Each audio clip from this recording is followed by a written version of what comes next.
Satisfait pour la manière d'avoir interprété les matchs de mon équipe. J'étais curieuse, je l'ai dit hier, et anxieuse de voir mon équipe jouer ce match-là par rapport à notre premier match qu'on avait perdu il y a une semaine. Donc voir à niveau mental la réaction qu'il pouvait montrer, et surtout dans un contexte compliqué parce qu'on est venu ici à Lens où il y a une ambiance particulière avec un public qui pousse de la première à la 90e minute son équipe, et donc c'était pas évident de faire un résultat. Je suis content parce qu'on a fait les résultats, un peu entre guillemets frustré parce que je crois que sur le contenu du match,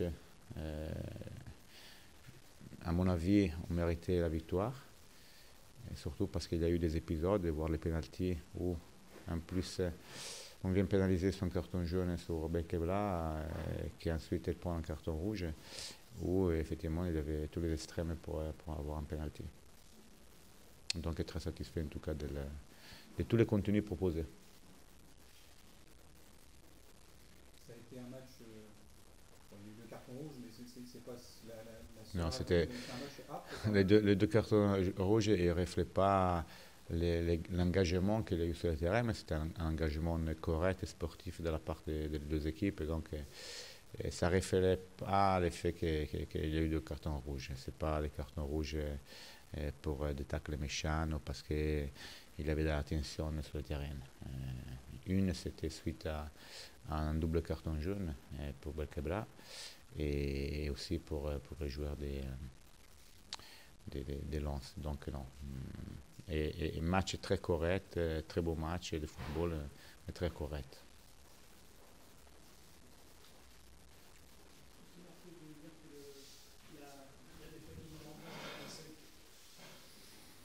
Mais déjà, on a eu beaucoup de réussite ou pas? C'est moi que j'ai posé la question cette fois. Non, on ne devait pas effacer.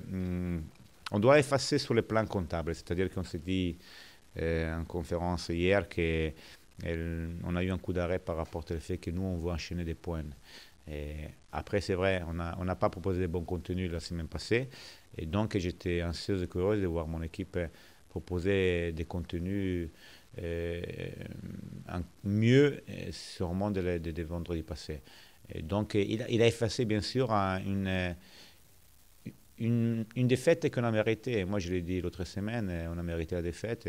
Et donc, je peux dire qu'effectivement, cette prestation, il efface cette parenthèse qu'on a eue, que ce soit dans les résultats, que ce soit dans les contenus de la semaine passée. Ce soir, par contre, par rapport à notre comment on dit, parcours, je peux me permettre de ne pas avoir eu la réussite.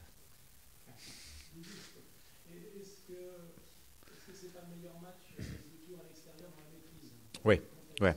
Je pense que c'est le meilleur match de la maîtrise.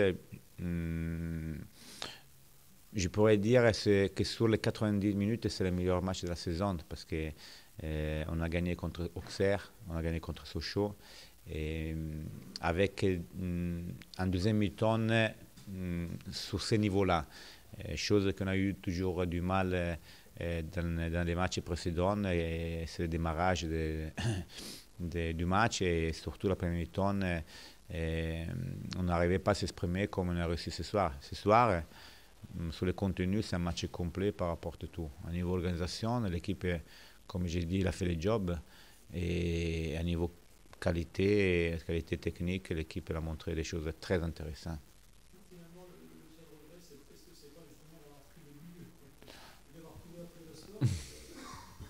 On a fait tous les matchs vers l'avant, dans les premières minutes. Après, en face, une équipe importante, une équipe qui avait besoin de faire des points, et qui forcément avait besoin même de gagner les matchs. Donc, on avait une équipe difficile à affronter pour tous les aspects psychologiques que pour eux, ils étaient sur le terrain.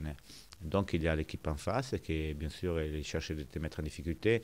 Je crois quand même qu'on a fait une erreur par rapport à comment on travaille au niveau défensif, parce que la ligne défensive, il est descendu trop vite dans les 16, chose que moi je ne veux pas voir. Et à partir de ce moment-là, en Ligue 2 comme en Ligue 1, dès qu'on fait une erreur tactique, on prend un but. Au-delà qu'après, le but est fait, c'est un but de qualité parce que frapper en touche sur un ballon en retrait à cette vitesse-là et le mettre de l'autre côté, c'est chapeau. Il faut quand même se féliciter avec le joueur de Lens.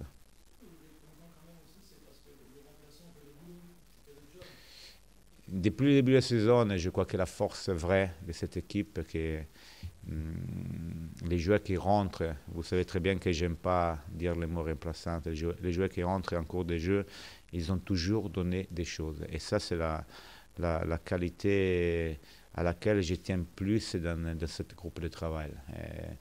Je l'ai dit, il n'y a pas ni titulaire ni remplaçant.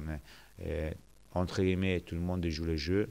C'est sûr que quand on ne joue pas ou quand on va en tribune, on ne peut pas être content, mais on a un objectif commun. Malheureusement, les règles de la Ligue 2, ils pénalisent nous les coachs et les joueurs parce que avoir seulement 16 joueurs sur la feuille des matchs, c'est franchement assez particulier. Donc, ils pénalisent le groupe. Mais les joueurs ils sont rentrés, ils ont fait le job. Donc, c'est eux qui aujourd'hui, entre guillemets, ils nous donnent quelque chose de plus par rapport à qui, entre guillemets, ils démarrent les matchs.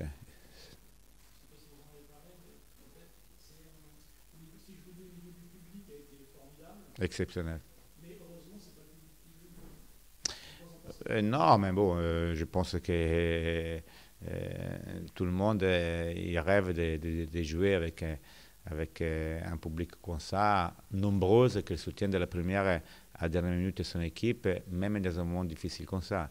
Moi, je suis à Tours et je suis très heureuse d'avoir mon public comme celui-là qui, à chaque déplacement, il a quand même la force de venir nous suivre. Il y avait pas mal de monde par rapport à nous, donc nous, on va se contenter de ça. Et nous, on pense par contre le public, on pense à les personnes qui nous suivent à domicile et les personnes qui viennent en déplacement. Donc, psychologiquement, pour nous, ça nous aide de savoir que notre public nous suit à l'extérieur. C'est OK? Merci. Bonne soirée.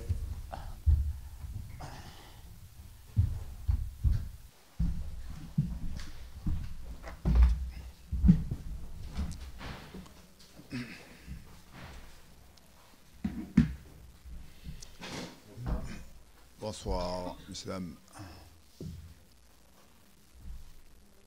Antoine, on peut se douter que le poids du match nul ne vous suffit pas. Forcément qu'on pensait avoir fait le plus dur en première mi-temps. En allant donc faire ce qu'il faut pour mener au score.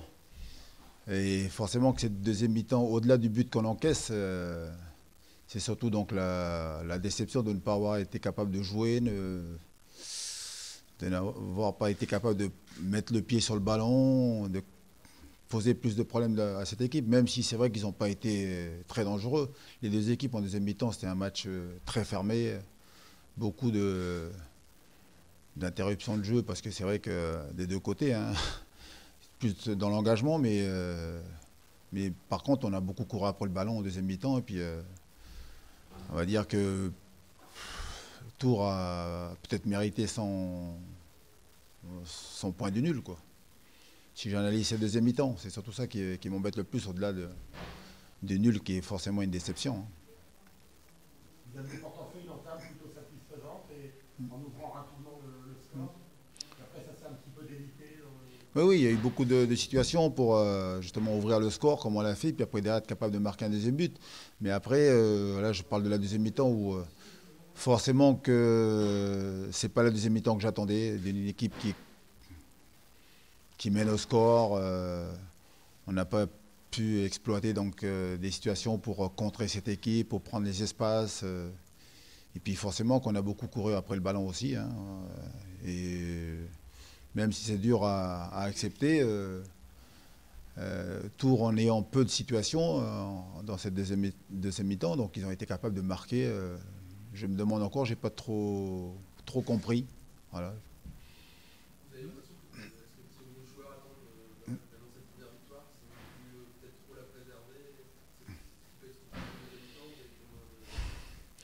Mais c'est vrai qu'on n'a pas joué en bloc dans cette deuxième mi-temps. Soit on voilà, être capable tous de défendre ensemble, puis après récupérer des ballons pour pouvoir mieux les utiliser. Et puis sinon, donc voilà, et avoir un bloc plus haut pour exercer le pressing. On a fait beaucoup d'efforts, mais des efforts vains, inutiles, qui nous ont coûté de la lucidité. Voilà, et forcément qu'on n'a pas été capable, je le dis encore une fois, donc, de faire courir cette équipe de tours et puis de trouver des situations pour mettre nos attaquants dans les meilleures dispositions, quoi. L'égalisation vous semble-t-elle normale au niveau des backpoints? Mon défenseur dit il est ceinturé, mais moi je vois rien, donc après. Ah non, moi j'ai rien vu, moi. Donc d'ailleurs parce que j'ai l'arbitre qui est juste devant moi, donc je vois pas l'action, mais après l'arbitre s'il a pas sifflé, c'est qu'il estimait qu'il n'y avait pas faute, hein.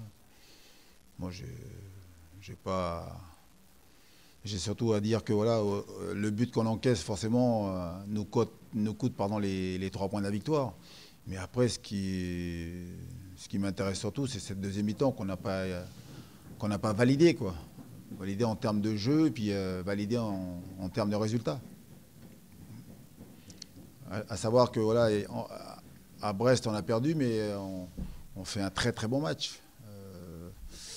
Et là, ce soir, il faut être capable justement, en jouant pas très bien dans cette deuxième mi-temps, de tenir le score et sortir vainqueur, surtout dans la situation dans laquelle on se trouve. C'est ça qu'il faut être capable de faire. C'est ça qu'on doit apprendre donc, après ce match. Même en n'étant pas très bon, il faut être capable de tenir un résultat, coûte que coûte. Ce qu'on n'a pas fait. Voilà. Pardon ? Je pense que on le connaît, Benjamin. Il a beaucoup d'énergie. Là, il rentre. Il a envie d'apporter. Voilà, c'est peut-être le trop plein d'énergie. Après.